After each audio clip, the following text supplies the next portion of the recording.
We encourage you when you get home to check with your local DMV to make sure that this ID is real. We'd love to have you on the tour today, but you will not be participating in the tasting. Well, at least they can go and see everything. Absolutely. Just like Jimmy John's, the smells are free. Yeah, exactly. Just like Jimmy John's.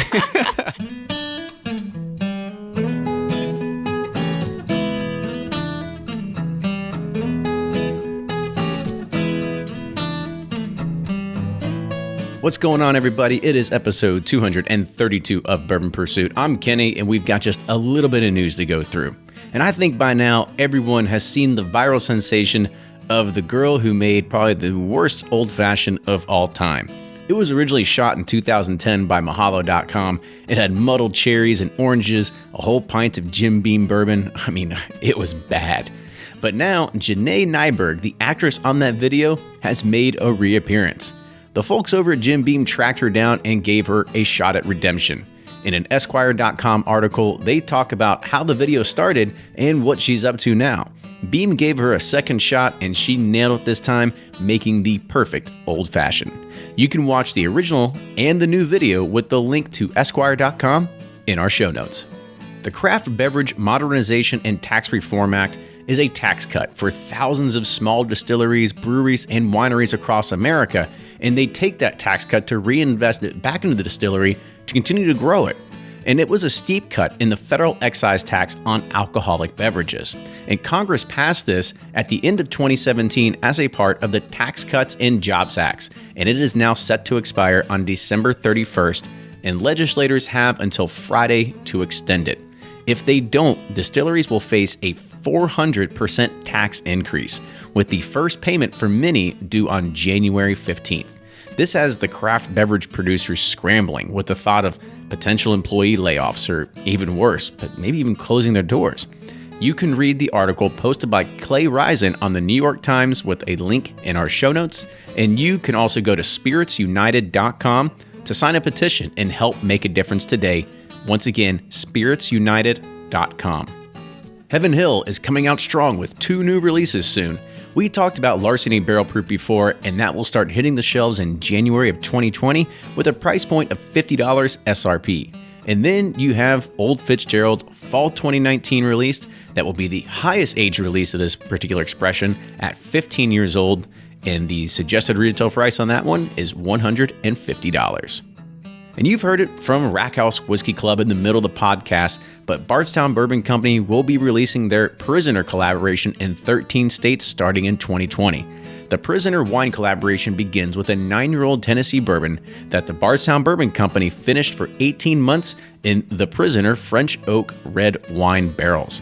The resulting whiskey is bottled at 100 proof, and the collaboration will be available in January 2020 with a suggested retail price of around $125. Now, we've never done a podcast like this before, but we want to highlight everything that's happening in our world of bourbon. Taylor Amerman and Ali Mize come from 2 different organizations, both focused on growing bourbon both domestically and internationally. Brown-Forman and the Kentucky Distillers Association are balancing the scales by focusing on ways to promote a better drinking culture. That means teaching moderation, being inclusive of those who don't drink, and how more ID checking systems are being put in place at distilleries across the state. It's really some things that I even found out that were new that were happening as well. So you're going to end up finding some pretty unique things here. And as we go into this holiday season, please remember, be safe and drink responsibly. All right, let's kick off the podcast. Here's Joe from Barrel Craft Spirits, and then you've got Fred Minnick with Above the Char. It's Joe from Barrel Bourbon. In 2013, I launched Barrel Craft Spirits without a distillery and defied conventional wisdom. To this day, my team and I source and blend exceptional barrels from established producers and bottle at cask strength. Use the store locator at barrelbourbon.com. I'm Fred Minnick, and this is Above the Char. This week's idea comes from Twitter, from It's Just Raleigh. It's Just Raleigh asked, state-run systems, North Carolina versus private, Kentucky, Florida, etc.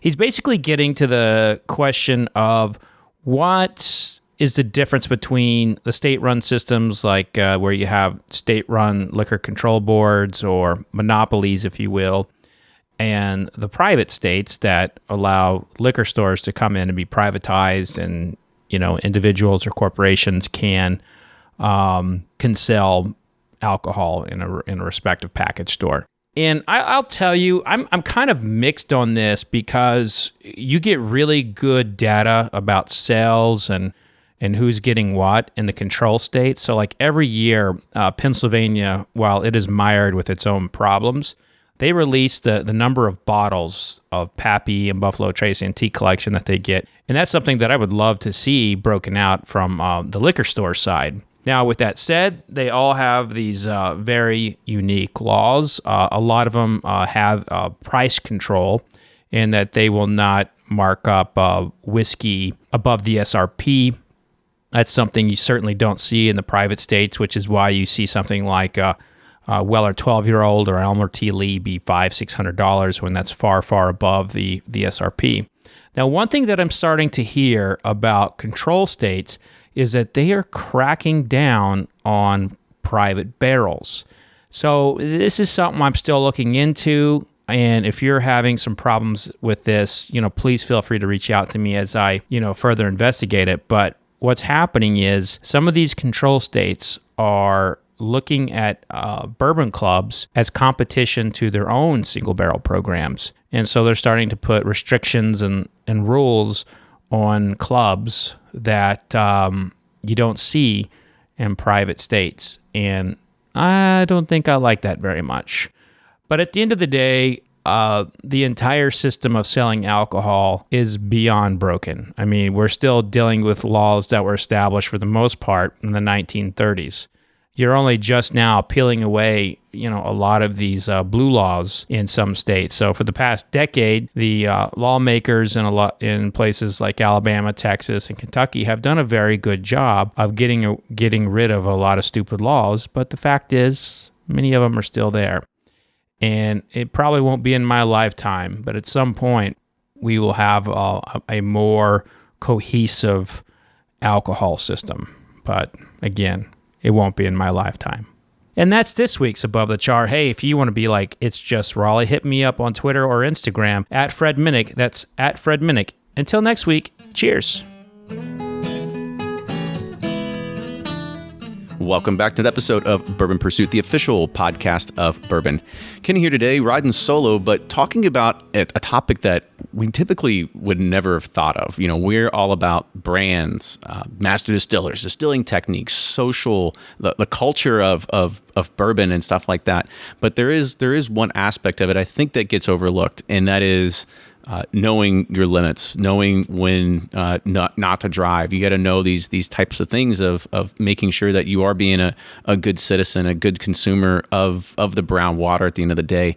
And this was really kind of a topic that really kind of came out of the blue for me. I actually had an opportunity to meet one of our guests today at a dinner that was actually sponsored by the University of Kentucky. And then from there, we just started talking. I had no idea that this department, these positions even existed inside of these corporations, and that even the Kentucky Distillers Association had people that were dedicated to this as well. So it's going to be something that I found super interesting, and I think you're going to find it interesting as well, because there's a lot of things that happen with inside the bourbon world, and a lot of times that we want to make sure that we're promoting the right things. We talk about what we're drinking all the time and what we have. If we have like 9 pours of something as we're sitting down and trying a bunch of stuff in a lineup, but we need to make sure that we actually have the capability and wherewithal to kind of know exactly what we're doing after that.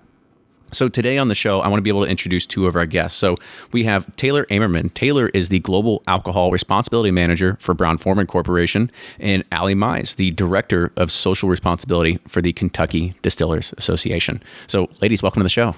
Thank you. Absolutely. So before we kind of dive into this, we kind of want to understand your backgrounds. Kind of like, where did you kind of start coming? I usually start the show talking to people like, where did they start really get introduced to bourbon? Do you all have a story where you got introduced to bourbon, or were you something where you got this kind of role like got you into bourbon? I would say my experience at Brown-Forman got me into bourbon. So I interned for Brown-Forman while I was attending the University of Kentucky my junior and senior year. And that's where I really got to understand Old Forester and Woodford Reserve. Mm-hmm. What about you, Ali? Taylor. Taylor got me into bourbon. I mean, bourbon has always been a part of my life as a Louisvillian and a Kentuckian, but I had spent some time working in Belgium after college and came back to Louisville and really had never been a legal drinking age adult in this city. And so I met Taylor through some networking, and she introduced me to her work at Brown-Forman. And when I went to go get my MBA, she really helped me understand what this field of corporate responsibility was all about. I wrote my capstone with the company on the production of bourbon barrel beer in Western Europe, actually, and then came back, worked at Yum Brands for a little bit on their sustainability team. And when this role opened up, Taylor and her old boss, Rob, really helped champion me into the role. So I have a lot of my bourbon history to thank, or Taylor to thank for that. Yeah, I was about to say, we all set the stage as well, as you two are also very, very good friends outside of work. We are. Yeah. Yes. I hear like bridesmaids and everything like that that's going on around here too. Full disclosure. Full disclosure. Yeah. So there might be some collusion involved at the same exact time, right? It's true. So I guess since Taylor, you kind of had the kind of started the path down here. So what kind of got you into this? And you mentioned like interning here. What was that intern position, and then what led that into this sort of full-time position as that internship ended? So in full disclosure, I have an accounting degree from my undergrad, but then moved abroad and got my first master's in corporate social responsibility from the University of Nottingham in England, where companies are really focused on broader societal needs, whether it be around the environment or social issues. So after I graduated, I came back to Brown-Forman, leading some of our environmental sustainability work, but over the last 4 years, leading alcohol responsibility and what that means here at Brown-Forman. Mm-hmm. We'll kind of talk a little bit about the environmental thing, because I think that's also like a unique aspect of what happens in regards of bourbon production. Everybody kind of wants to understand, like, is there a carbon footprint with bourbon? Is there a way we have to worry about sustainability with wood and barrels and cooperages and all that kind of stuff? Kind of talk a little about that background. Absolutely. So that is all housed in our production operations, right? To reduce water, energy, efficiencies, where our grains come from, the wood that we use, right? But then also, how can we tell those stories to consumers and key buyers and retailers that are also interested in environmental sustainability? So corporate responsibility as a whole is environment, diversity and inclusion, community relations, and alcohol responsibility. So that's like who we are as a company. And it's not new. We've been doing this since day one at Brown-Forman, right? We were the first company to have a sealed bottle of whiskey for safety and concern of the consumer. Mm-hmm. And everybody listens to the backstory with Jackie Zykin on our past episodes. We talked about the Old Forester brand and really how that really pioneered a lot of that, exactly what you're talking about there. So Ali, I kind of want to get a little bit of your background, because you were doing some of this at Yum as well in regards of social responsibility. Yum is, people might understand, it's KFC and Taco Bell. So kind of talk about how you're making tacos a better place in the world. Yeah, well, we were really helping to transition Yum's shareholder base into longer-term shareholders that really understood the value of social responsibility and environmental sustainability, because at the time when I was there, they had an activist investor on board, and their ratings in the social and environmental spaces were kind of low. And so how could we kind of educate investors about what the company was doing proactively to reduce waste in their supply chain, to improve human rights concerns and those kinds of things, and ultimately increase their share price. But what I do for the Kentucky Distillers Association is a little bit different, in that my main focus is really around governmental affairs and making sure that our distillers are proactive in their responsible retailing efforts, so that we can continue to go to the Kentucky legislature and make asks, like for the ability for people to ship their bourbon home when they visit a distillery's visitor center, the ability to enjoy a cocktail when you go to a distillery. I think a lot of people forget that wasn't a privilege before 2016 in the state of Kentucky. So we really proactively use our responsibility efforts on the lobbying and advocacy side as well. Yeah, I mean, we'll definitely get into that, because I know that I've seen it on the Bourbon Trail. Now you go in somewhere and there's a lot of license scanners that are placed everywhere. So we'll talk. IntelliCheck. Oh gosh. All right. Now let's not give away all the secrets. People figure out how to hack it, right? No, we won't find about that. But we'll hit on that here in a little bit. So I guess Taylor, I kind of want to come back to you here a little bit. Coming to this into this particular role, what were some of the really the guidelines, or what were some of the things that were really in the job description about what you're supposed to be promoting at Brown-Forman? Absolutely. So this job was given to me, and I was like, "What in the world is?" So did they made the position for you when you came in, kind of thing? So we've had this position probably about 15 years, and I'm the third person to have this type of role specifically. Again, the work has been happening for a longer time, but to have a dedicated resource to this. But we also needed to define what that means, and it's more than please drink responsibly, right? Okay, that's a legal compliance line, so we had to define that. It's within corporate affairs, so I support all of our brands, all of our markets, and all of our employees around the world. And that's a lot, because Brown-Forman is not a small company. It's not a small company, almost 5,000 employees globally.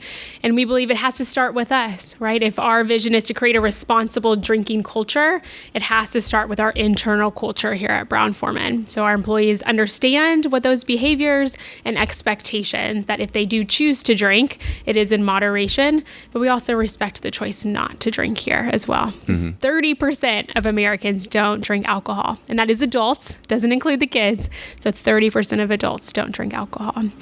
But again, it's within corporate affairs. So for us, alcohol responsibility is across a variety of topics.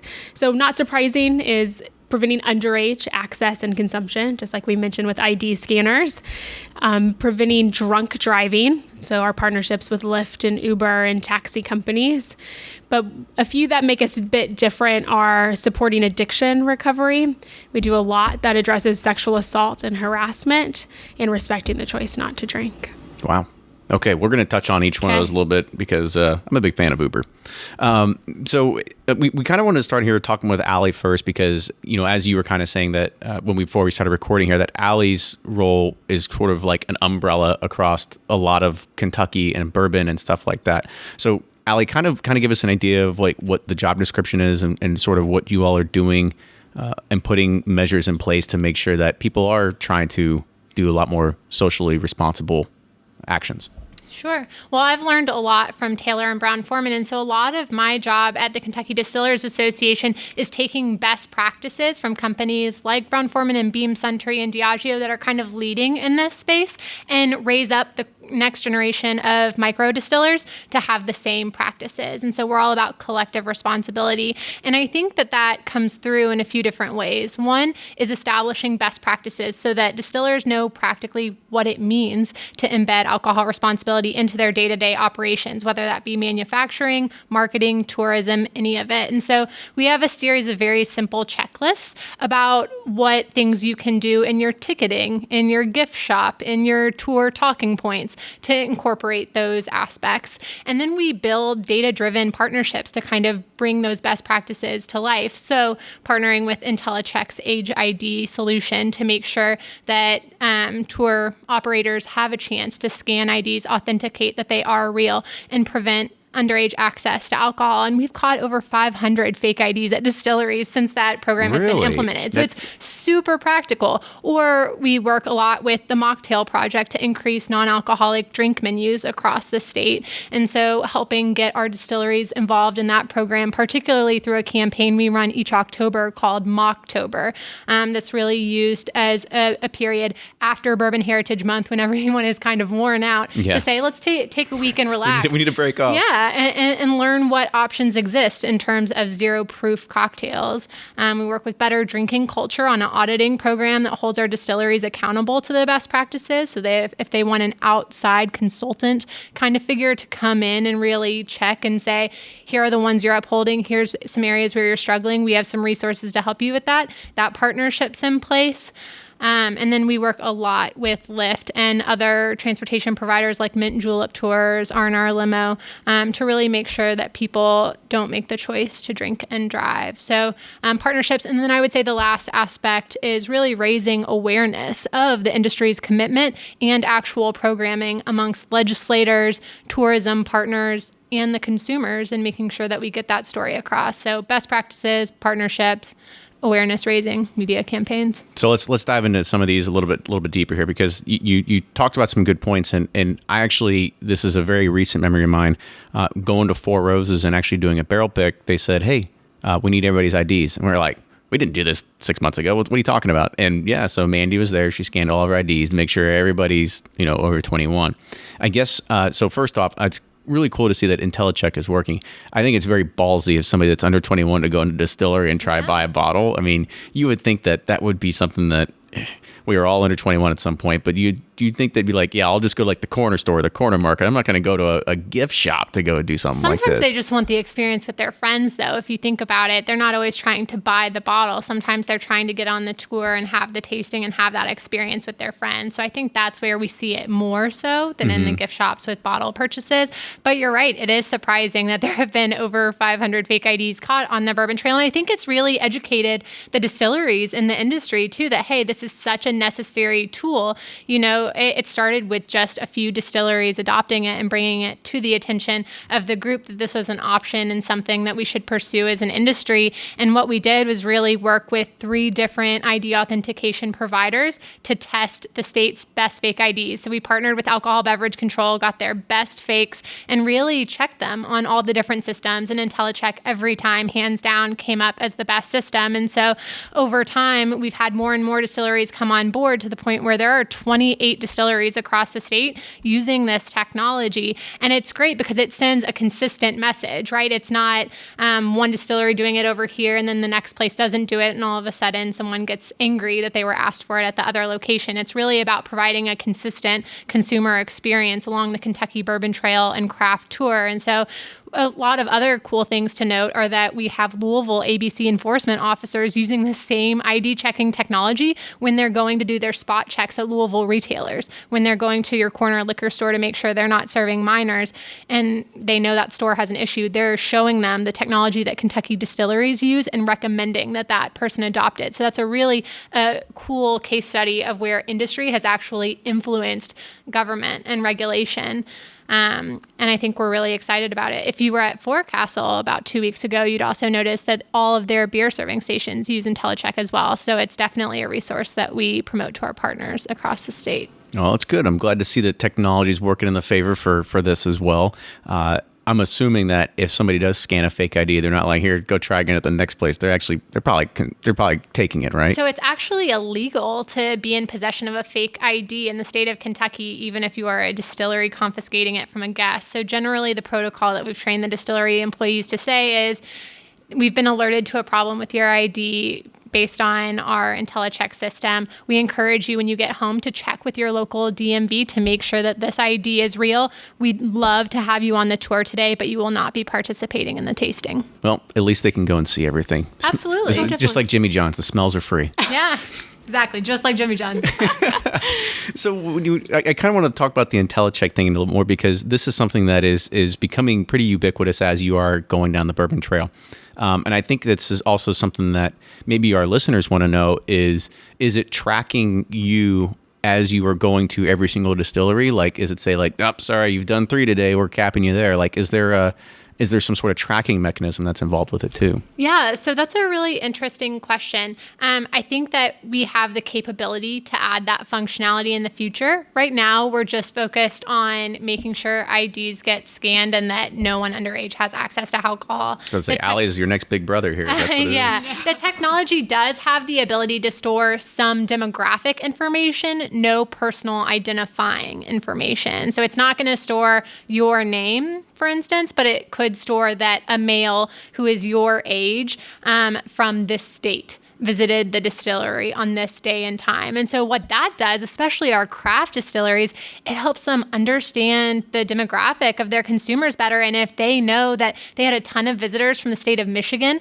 come in the past few months and they don't have distribution in that state, that's something that they can talk to their distributor about and really pursue. And so it's, again, not storing that personal identifying information, but it is storing demographic things that can really help our guys on the business side as well. And so all of a sudden you have this responsibility tool that has become a great marketing tool as well. The last thing I'll say about the storing of information besides the fact that this is really an encrypted technology that has passed through the legal teams of Brown-Forman and all the other big companies within our membership, is that it does have the capability to do exclusive groups that can be controlled by the managers at the visitor centers. So an example of a group that we have set up that is not currently in use but could be in the future is banned and intoxicated. So let's talk about the difference between those. Intoxicated means that you would be flagged, your ID would be flagged for 24 hours in the system, and then banned means that you'd be marked forever. Wow. Along the trail. And so blackballed by the KDA. That's intense. It's basically, that's what it could become, but it is really intended if you're intoxicated, and all these distilleries are sharing the same technology. If you go to Evan Williams and you show up and you're highly intoxicated already, they can flag that ID so that when you go down the road to Michter's and your ID is scanned using the same technology, it's going to pop up with a note and say, hey, this person was flagged as being intoxicated. Maybe think twice before serving them. So again, the technology is never giving a mandate around how to treat that person and their identification. It is helping guide the distillery employee in making smart choices and protecting the consumer, which is what the technology is all about. And I think the last thing I want to add, because I remembered it coming back to your point about Four Roses scanning every ID, is that's been the most interesting trend for me to watch. Is I think the perception in Kentucky is I'm clearly above 21 and how dare you ask for my ID? But we really, in the alcohol industry, view drinking as a privilege, right? I mean, it is an honor to be able to go into these distilleries and obtain their product, and it can cause impairment. And you go out to a state like Oregon, Portland, Oregon, you go out to distilleries or wineries out there, and they do check your ID every time. And so how do we create this mentality shift that says, alcohol is a privilege, not a right. And when you consume, you need to consume responsibly. Otherwise, that privilege can be taken away. Because that's how society views it, right? Absolutely. Yeah. Absolutely. And I think you also brought up another point right there. You know, if somebody is flagged and they are going from one place to another, are you ever worried that it could create some bad juju that could possibly happen, right? I mean, this somebody that is under the influence, they do it, and they're like, "Oh, I got a driver, like I'm fine, like let me through, like blah blah blah," like and then God forbid, security gets called. Like, does that ever kind of like run through your mind of like what could the potential happen if we do sit there and piss a bunch of drunk people off if they're trying to do this? I think I'm more afraid of the potential of what happens if we don't do anything, right? And so I think that as we grow in our responsibility efforts as an industry, and I would say Brown-Forman is the most leading at this, but I think more and more distillery employees feel comfortable making that game time decision, knowing that their boss has their back, that intoxication isn't acceptable. And just because you have a safe ride doesn't mean you're a responsible drinker. Like, there are limits, and you shouldn't show up to a tour and disrupt other people's experiences just because you made the choice to overconsume. And so I feel really confident that IntelliCheck is a tool that empowers our tour guides to make the right choice, but they, of course, are also trained to provide a hospitable experience. And they are never going to publicly admonish someone or make them feel embarrassed. It's all about having the wherewithal on how to deal and intervene in those situations. Hey, can I get you a glass of water before you go on your tour? You look like you've had a long day. Come tell me about your experiences along the trail. How do we equip them with the right tools and skill sets to be able to handle those awkward situations? Mm-hmm. Well, hopefully it doesn't get too awkward and out of hand. And so I guess you also brought up something about mocktails. Mm-hmm. And I think that's something we've touched on the podcast before of looking at New York Times articles saying like mocktails are the new craze, like the, alcohol-free bars, So kind of talk about what the distilleries and what KDA is trying to do of getting into this sort of mocktail category as well. Yeah, I can talk about it overall, but I'm really excited for you to talk to Taylor because Brown-Forman has definitely taken the lead on this, including serving the first official mocktail at Derby. So you will definitely hear a lot. Okay, let's definitely hear that too. We're going to go there. But the mocktail thing really happened kind of organically, to be totally honest. I mean, we have always held a tremendous respect for the choice not to drink in Kentucky and along the Bourbon Trail. That's really important that no one feels that pressure when they come to a very bourbon saturated economy and state, right?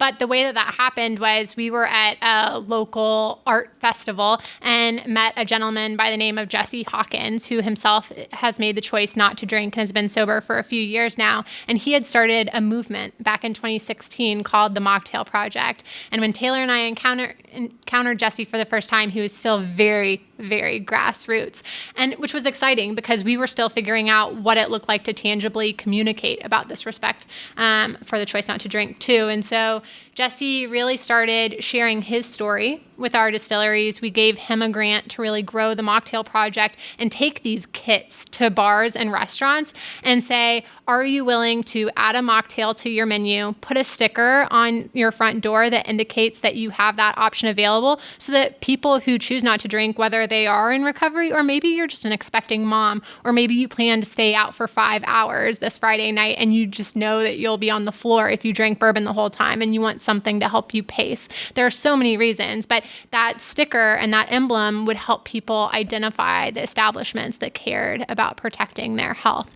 And so he's really grown that. And over time, we've seen more distilleries get involved and take it their own direction, like Brown-Forman. And I think the 1 month, like I said earlier, that we all get involved is Mocktober. And that is generally the second or third week in October, where all the distilleries come together, serve these amazing zero-proof mocktails. We hold a lot of cool events. This year, we're going to have a Sans alcohol pop-up bar at Butchertown Groceries Lola, at Ostra, some really cool restaurants and mixology involved.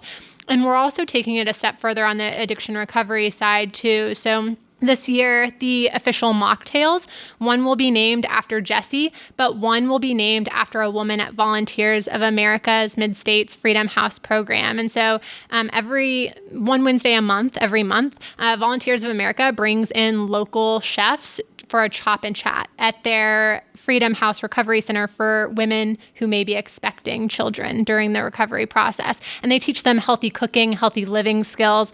Well, what about healthy drinking skills? After you get out of recovery, you're still going to be in social settings like parties where alcohol may be present. And so this year we thought it was really important to teach them how to mix their own mocktails for those party situations. So Ostra is going to be going in with the Mocktail Project, teaching these women how to make mocktails, and they're going to make their own, and the winning recipe will be named after the woman, and it will be the one we promote during the Mocktober campaign, so that there's a more human element to why we serve mocktails at the distilleries and in bars and restaurants, because I think that's what we miss. I mean, everyone knows what a mocktail is, but I think the more impactful thing is why it's important to include it and why we need to be thoughtful about how we make people feel included, right? We talk about diversity and inclusion in all sorts of industries all the time. What does diversity and inclusion look like in the bourbon industry from all aspects, not just black, white, male, female, but our drinking habits too?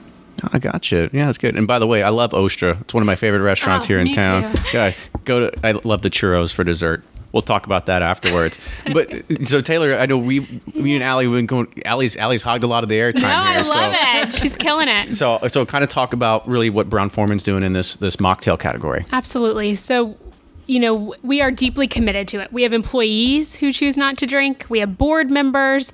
We have consumers and business partners that choose not to drink for a variety of reasons. In addition, health and wellness trends right now. And it is invisible. You may not be able to tell that. So we talk about little things. Don't ask why someone's choosing not to drink, right? It should be an invitation I can offer you, but it shouldn't be an expectation to be part of the social setting. If you are choosing not to drink, you still want to go learn about the history of bourbon. You still want to enjoy our amazing restaurants that we have here in town. So everyone should be welcome for that. We started an employee resource group, so just like other dimensions of diversity. And ours is called Spirit, and it is to respect the choice not to drink, to raise awareness. We have a cafe here on campus, and before Spirit, they would cook with alcohol in the food, in the desserts, but it may not be clearly labeled. And if I accidentally have some cake with bourbon, okay, that's not a big deal. But if someone in recovery does, that is a really big deal when they weren't expecting that. That can be harmful to them. So just raising awareness, what are those issues that we can change and make a difference?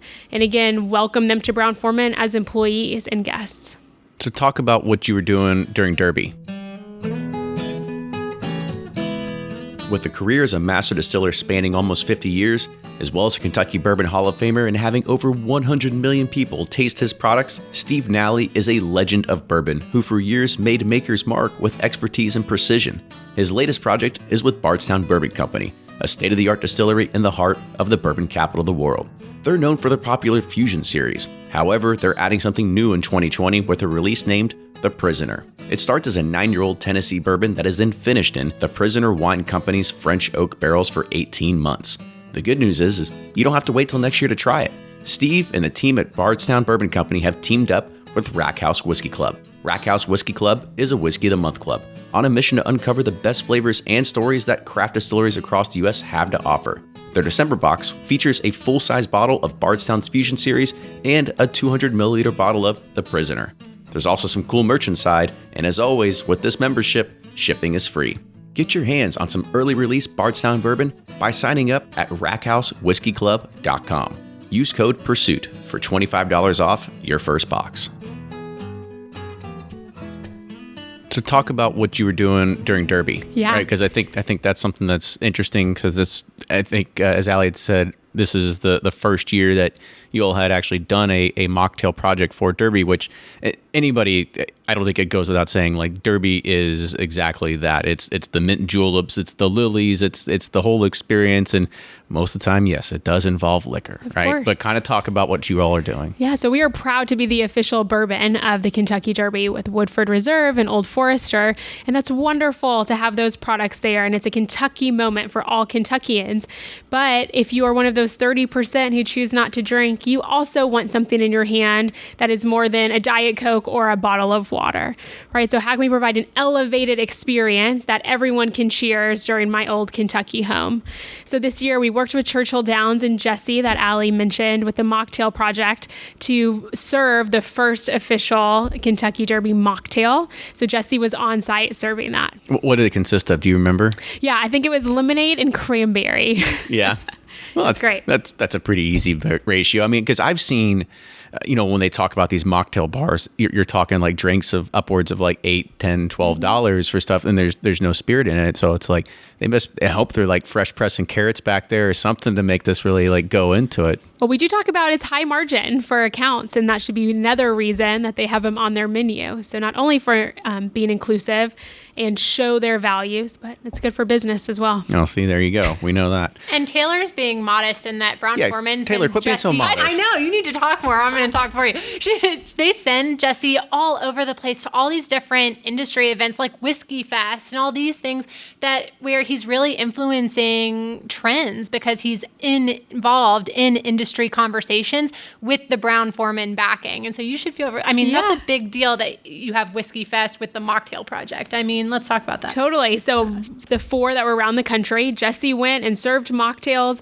So many people came up to him just to take a break. They might have been pregnant. And it was such a relief because, frankly, we find that a lot of non-drinkers won't show up.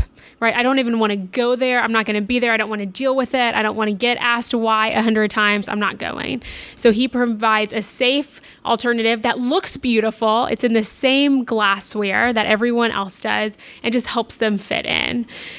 We also had him at Forecastle with Old Forester. I should have mentioned, of course, with Derby, that drink was in partnership with Jackie Zykan of Old Forester. And so they promoted it together. We've had him at Taste of Derby. Oh my goodness, we are doing a big partnership with him in New Hampshire this year as well, with the New Hampshire Liquor Commission. So he is great. He helps put a real authentic voice behind this to explain why. But it's that mocktails and cocktails can coexist. It shouldn't be either or you're cool or you're not cool. We're all enjoying it. We're all spending time together and connecting. Yeah, I think the one thing that I'm really kind of taking away from this, and Ali kind of said it best, is that this isn't supposed to be like a line in the sand, right? It's not supposed to divide people and say like, hey, like you're over there, we're over here. We don't need to talk to each other, right? And that it's more of a why thing. If you want to try to party all day and night, and you're not going to be able to, right? It's impossible sometimes, and especially when you try to do bourbon for that time, it's just impossible. And so you can look at some of these as an alternative to, like, you don't have to sit there and be miserable if you don't want to try to do that, right? You've got to learn to be able to know your limits, and this is something that it could be a refresher at the end of it too, right? I mean, I love smoothies, right? I'm sure it's got some kind of similarity to the taste and fruit notes and everything like that along with it as well. Yeah, I have a few thoughts on that. I mean, one is that we hear industry employees say that all the time, like, oh, I've had 4 work events every night this week. I'm so excited that there is an option where I can still look like I'm participating and engaging and slow down. But one of the nuances that I've learned from Taylor is that recovery is something to be celebrated, and it's hard to feel celebrated. It's not something to be like, oh, I'm so sorry you're going through that, or oh gosh, how hard. It's no, congratulations on your sobriety. And I think that's something that we forget, and it's hard to celebrate if you don't have awesome drink options, right? Like, congratulations, we're so glad you're here. Here's your soda water. Like, that's not a good way to help celebrate. And so I think that's an important nuance to discuss too. There was one other thing I was going to say, but you all just have me going. I forget what my last thought was. Well, events are so important, right? Yeah. So always we have a responsible event checklist that we promote for Brown-Forman events. You do for KDA events. What's on the checklist? Let's start checking these off. Check IDs, right? We'll go with that one. Providing free water, and hopefully it's infused in something nice. Mocktails. Like cucumbers or like lemons or something. I gotcha. All the above. It's like, I feel like I'm in like a hotel lobby area, sort of area. Sometimes it goes so fast. That's what you have to continue to refill throughout the night. Non-alcoholic beverages, having a point person that you know who to go to should there be an issue that arises. Like an accountability buddy? Is it like, or is it like who's the manager? Or like there's Gary in the corner. I'm gonna go talk to him. Like what's a point person? So should there be an issue or an incident of overconsumption, who do you go to? Is that the manager? Is it the bouncer? Who's the person in charge? That you don't have to try to figure that out in the middle of a situation. You already have a game plan. And then so offering some kind of safe ride option, and we can certainly talk about partnerships with Lyft and Uber. But just to add to, at the end of the day, we want everyone who encounters one of our brands to have a positive experience. We never want them to have so much that they never want to drink it, smell it, or buy it again. We found that one of the top 3 reasons people do not drink whiskey is because they've had that negative experience. It sounds like it's most of the time of what we do. We talk. Remember when I talked at the beginning of the show, like, tell me about your first experience with bourbon. I would say 50% of the time when we interview guests, that's their first experience. It was a bottle of Jack, or it was whatever it was, and they were on the floor for hours, right? And I think that what you're bringing here is a relatively good perception of it, of what you actually should be doing, right? And that you don't want to sit there and say, oh yeah, I don't always want to bring this bad memory back, right? Let's try to make a positive Correct. engagement out of it. Yeah, we don't want any harms to ever happen from alcohol, right? And so what can we do to prevent, to educate, to provide those options? But we still need consumers to make those right choices as well.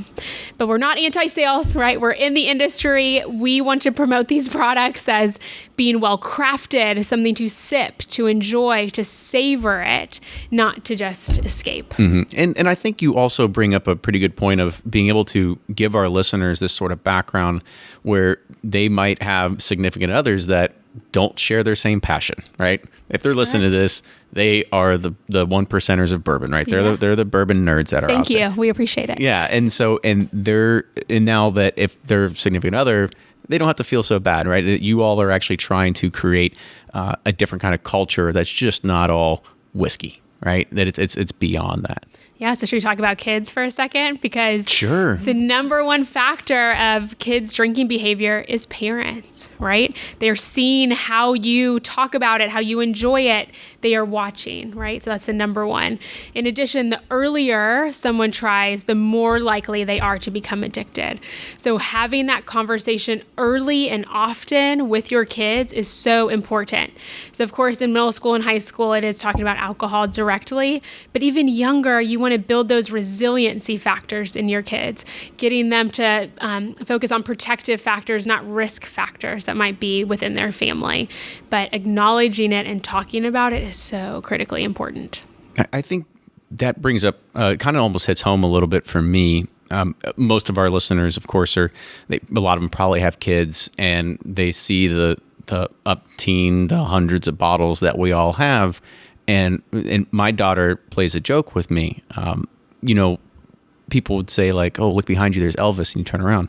My little girl goes, oh, look behind you, there's Bourbon. And she does that as like a joke with me, right? And now that you're saying this, I'm kind of like, yeah, I should probably start having that conversation with her. She's 5, but to make sure that she understands that like, this is not for you yet, right? One day, and also make sure you stay away from all my expensive bottles, the other part. But I mean, in a more serious note, it is something that you do need to be conscious of as a parent, and making sure that you are setting the right example too. Correct. Even if it comes to cookies. Okay, let's have 1 or 2 cookies. You don't need 5 or 6 cookies, right? We're just thinking that way, talking about moderation and health and wellness. Explaining why it's important that she stay away from it. Not just that this isn't for you. This can harm your brain. If you consume it before the age of 21, you're still developing. This is really important that you know that. Or when is the appropriate time when your child does become of age to engage. You'll notice this isn't something mommy and daddy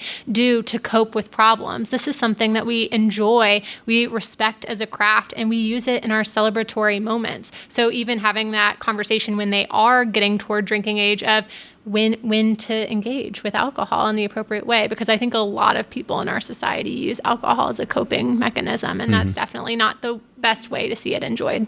And so while we're on the kids category as well, I know that at least being in the industry myself and knowing when you're doing marketing and doing all these things and buying promotional products, like it can't be anything that's related to anything that would be child's play whatsoever. So kind of talk more about really what that is, and like how do you promote social responsibility when it comes to marketing in that aspect?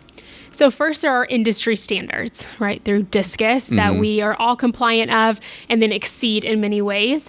And in fact, it's important to know that that doesn't just apply to DISCUS members. Even non-DISCUS members can have complaints filed against them should they not abide by one of those rules. So we can probably just give a few examples, but one is over 70% of the audience in where we are marketing needs to be over legal drinking age.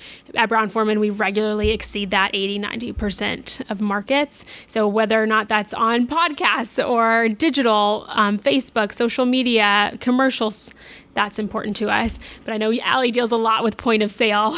Yeah, I mean, making sure that you aren't using models that are above or under 25 years old to just ensure that there is no mistake that any models in your marketing activities look like minors. Or influencers. Yeah. Making sure that you have appropriate age gates on all of your digital materials, including Facebook, YouTube, Instagram, all of that. This is an interesting one too, making sure that you are not doing things that are attractive to minors. And that's where these marketing codes start to get really interesting. So I'm thinking like cartoons, right? How many times have we seen like the Louisville Mashers on the Louisville Bats, right? These cartoon kind of figures that depict bourbon and are intended for legal drinking age adults, but may appeal to minors. Or the thing I'm seeing on all of the influencers' accounts now are the Capri Sun bags where you drink your cocktail out of the Capri Sun bag, right? And who's to say whether that's right or wrong, but it is a fine line. And so the great part about trade associations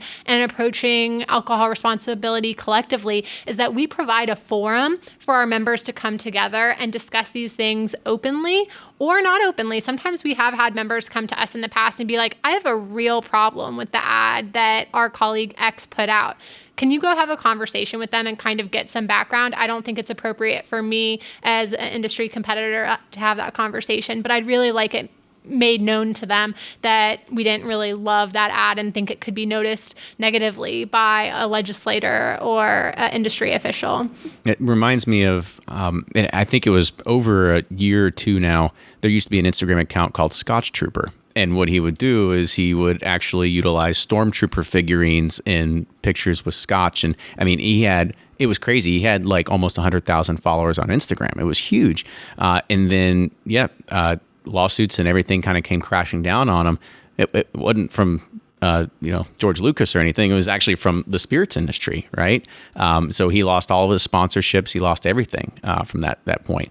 So it was something that it's tough. That's a tough realization, right? Because I mean, it is toy figurines. However, how was it actually presented as like, oh, this is like child's play?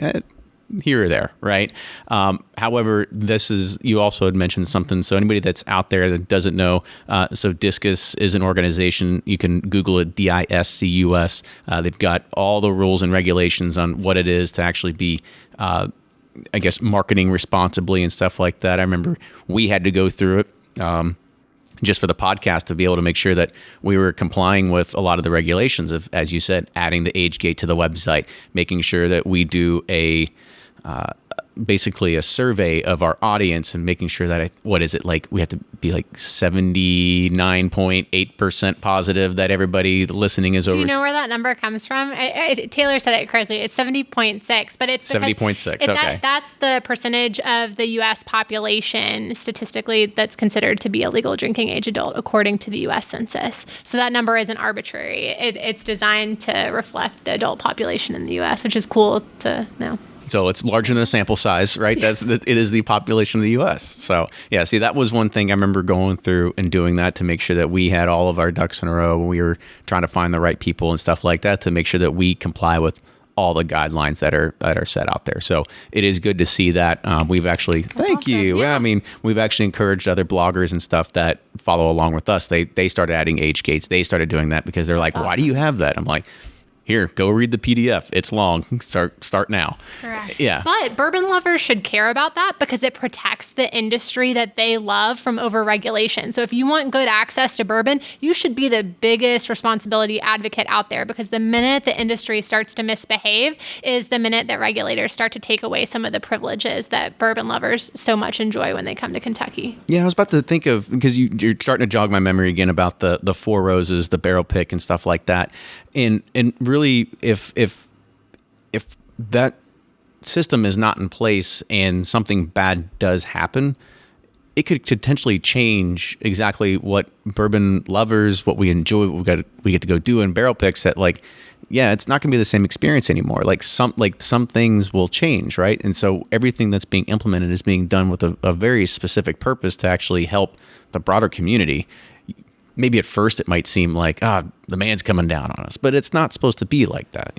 Responsibility is a part of all our conversations with legislators when we're seeking new privileges, and they've given us a ton in recent years. So back in 2014, they passed the Bourbon Barrel Reinvestment Credit, which essentially eliminated the bourbon barrel tax and gave it back to distillers as a credit to reinvest in their tourism experiences and their communities through alcohol responsibility. In 2015, they passed Senate Bill 11, which allowed the buy-the-drink sales at the distilleries because they knew we could be responsible retailers. That was a huge shift. You're allowing a manufacturer of a product to all of a sudden become a retailer of a product. And that blurs those lines. And so they felt confident that distilleries could operate as responsible retailers to allow guests to enjoy those cocktails. The next year, they gave us the privilege to start serving spirits at fairs and festivals, which was a big one. They also strengthened the definition of Kentucky bourbon whiskey to include liquid that was fermented, distilled, and aged in Kentucky, not just aged, which changed the game for contract distilling in Kentucky, which was where we saw Bardstown Bourbon Company come in. The next year, we saw spirits shipping, which is something we're working on still, which is a huge concern when it comes to allowing alcohol to get in the hands of minors. Shipping is a big part of the discussion. And then last year, we actually took our lobbying efforts and used them for social good by helping work on Senate Bill 85, which strengthened Kentucky's DUI laws for the first time in decades, including its Ignition Interlock program, which helps connect DUI offenders to monitoring and treatment resources that they need so that they won't just be punished legally, but they'll also connect with resources if they do have a drinking problem. So what's next on the lobbying table for you all? What are you trying to, I know shipping is a big one, right? We talk about shipping and e-commerce. Yeah, we talk about that all the time because we see that as kind of like the next generation of where this is all going to go. E-commerce is definitely where we're going, and that's a huge responsibility that our distillers do not take lightly. We're very excited about the opportunity, but there is a lot of details to work out. And to be totally transparent, IntelliCheck has been a big part of that conversation in our conversations with UPS and IMX databases and all of these things of how do we embed ID checking into those shipping conversations to make sure that not just the person ordering it is of age, the person receiving it is of age, because there's all these nuances that we don't think about if you send alcohol to an apartment building where someone's at the front desk receiving packages, but maybe the person who would get it upstairs is, not of age, or an office building. All these things that you don't necessarily think about, but are really important to address before you ask for that privilege. A lot of variables there. But we want to do it the right way, right? Everyone does. UPS wants to do it correctly. Us as the retailer wants to do it.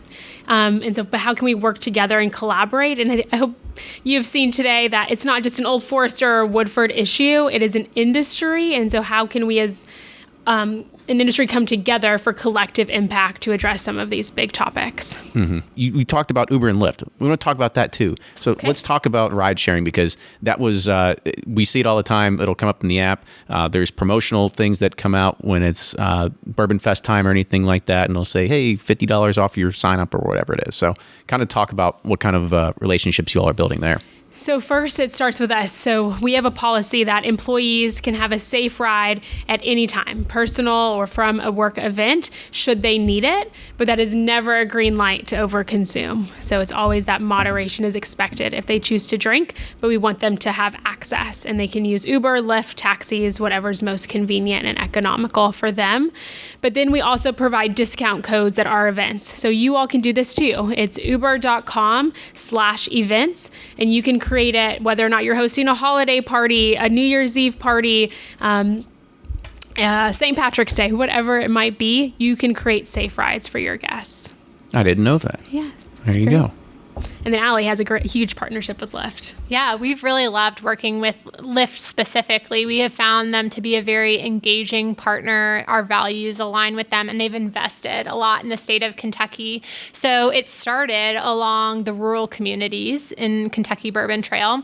So when we were first looking at preventing impaired driving, we looked at the resources that were available to people who are going to Bardstown, let's say, or Versailles out in Woodford. And we realized that we were telling people not to drink and drive, but there wasn't great access to ride alternatives in those communities. In Bardstown, there's 2 taxis, something like that. And the reality is that 70% of people who come to visit the Kentucky Bourbon Trail are coming from out of state, meaning that they're not familiar with local resources. They're familiar with national resources like Uber and Lyft. And so we knew we had to partner with one of them. And so we approached both. We ended up working with Lyft, and we basically convinced them to unlock their technology across the entire state of Kentucky because of the economic developed presence of distilleries, because they don't want to unlock their technology in communities where there may not be enough drivers or demand, because they don't want people to have that negative experience of not being able to get a ride or signing up to be a driver and never getting any requests. And so we said, look, we draw a lot of people to these rural communities, and we think that there could be a cause to have your service. And so we made an agreement. They unlocked the technology, and we started hosting breakfasts at some of the rural distilleries, including Woodford Reserve and Heaven Hill, O.Z. Tyler, Jepta Creed. Basically put invitations to these distillery breakfasts in the local papers, on Indeed.com, all these really grassroots things, and invited the community to come learn what Lyft was, because a lot of them had no clue, understand how you could sign up to drive and earn extra money outside of your other day job, so how it could be an economic development tool, and most importantly, what impaired driving statistics looked like in your specific community and how having that resource in your community would help. And so we really tried to shine a lot of light on it. We did recruit about 25 to 50 drivers in each place. It's still a growing and organic effort. However, I will tell you we've seen success, particularly in Owensboro. It's really picked up in Owensboro, and you can now get an on-demand ride really easily there. And that was in large part thanks to O.Z. Tyler's leadership in that community coming on board. We did see it work at Kentucky Bourbon Festival the first year after we held those breakfasts. We actually brought in some highway safety partners from Lyft and the National Sheriff's Association, and they took a Lyft out to Bardstown, and we were so nervous because we were like, oh no, they got there, but are they going to get a ride home when they order it? And they had scheduled it in advance, and the woman that picked them up was one of the women that had attended one of the distillery breakfasts at Heaven Hill. And it was just such a cool story to see that it did make a difference, that someone was able to get a safe ride home back to Louisville from Bardstown. But beyond that, we've really grown the partnership in a variety variety of ways, the most visible one being a coalition called Safe Ride Kentucky that Brown-Forman actually started with I think it was Uber and City Scoot at the time. And they said, you know what, we would really love to give this to the KDA to grow as an industry effort. And we think we can do more if everyone invests.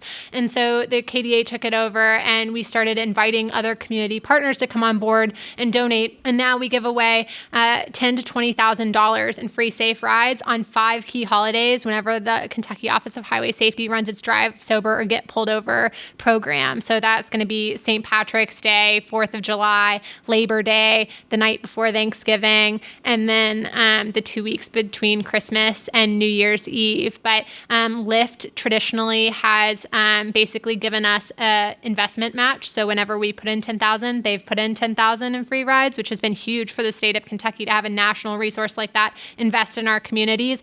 But it's also another example where the Kentucky Office of Highway Safety gives the KDA a $10,000 grant every year to execute that program, along with AAA, the wine and spirits wholesalers, and there's one other one that I am forgetting, so I hope they don't get mad at me.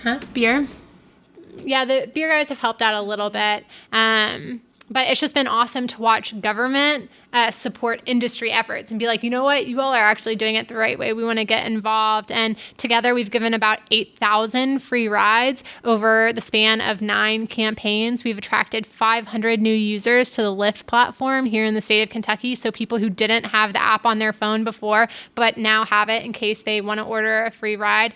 And I think that is making a difference. I hope it's making a difference in the way people think about planning a ride. And I know it's made a difference in the way the Office of Highway Safety approaches their impaired driving prevention efforts, because before they were just saying, don't drink and drive, and they weren't really thinking about what's an alternative. Yeah, what's an alternative? What do you do? What do you want me to do? And so just now, stay home all the time. Yeah. So now they're thinking about how do we embed accessibility to alternative transportation options into our state's plans, which is a huge shift. It is huge. I mean, we go on our barrel selections. We go to Bardstown a lot, and we have a lot of people that come in from out of town, and that's always a question. They're like, should I take a ride share? And we always say the same thing, like, yeah, you can get out there.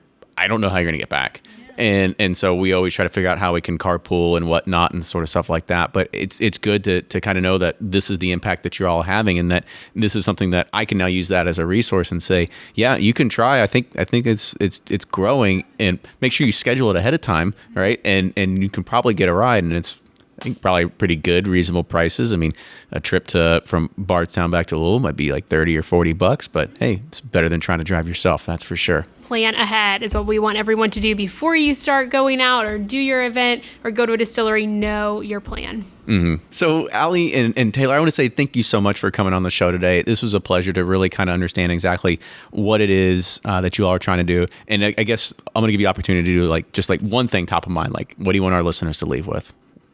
Taylor, I'll let you go first. Okay, it's great. So our new campaign within Brown-Forman is called Pause.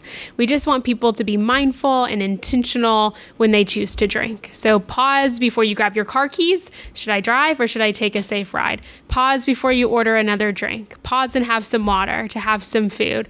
Pause about access. Are there underage folks who are in this room? Just be aware. So I hope you all can take that away to know that it's not a no, it's not less than, it's to create that positive experience with bourbon. Perfect. Ali?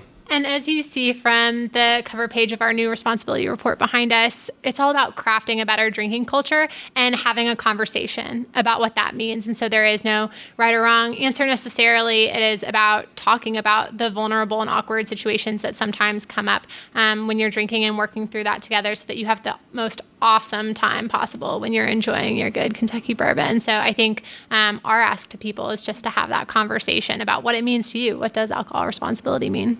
I love ending on a slogan. It's the best way to do it. So thank you both once again for coming on the show. It was really good, I think, for us to kind of really see the other side of this, right? We talk about the drinking culture all the time, but we don't talk about the other side of it, right? We don't talk about the awareness side too much. We don't talk about promoting the healthy or the sustainable side of it. So understanding what you all do as your full-time roles it plays a huge impact on probably the stuff that most people don't even see or take for granted. It's kind of like the hidden jewel, the hidden gem behind it. But there's so much that's going on, and I can't thank you all enough for what you are doing to help, positively impact the industry in regards of making sure that people are having a safe and healthy drinking culture too. So if anybody wants to learn more about the programs that you all have, is there websites or something that they can go and find out more about it? kybourbontrail.com/responsibility. And ours would be brownforman.com/responsibility. There you go. Can't be too hard to remember there. No. So make sure you check those out. You can follow Bourbon Pursuit on Facebook, Twitter, and Instagram. If you like what you hear, leave us a review. If you want to even be a bigger part of this, you can help support us, patreon.com/Bourbon Pursuit. And if you have any other show suggestions, things you want to hear, other kind of crazy topics, this was a topic that, again, I'd met Taylor at a dinner and we just started talking and it just kind of led to this. So it was perfect. But if you have ideas, send us an email, team@bourbonpursuit.com. With that, we will see everybody next week.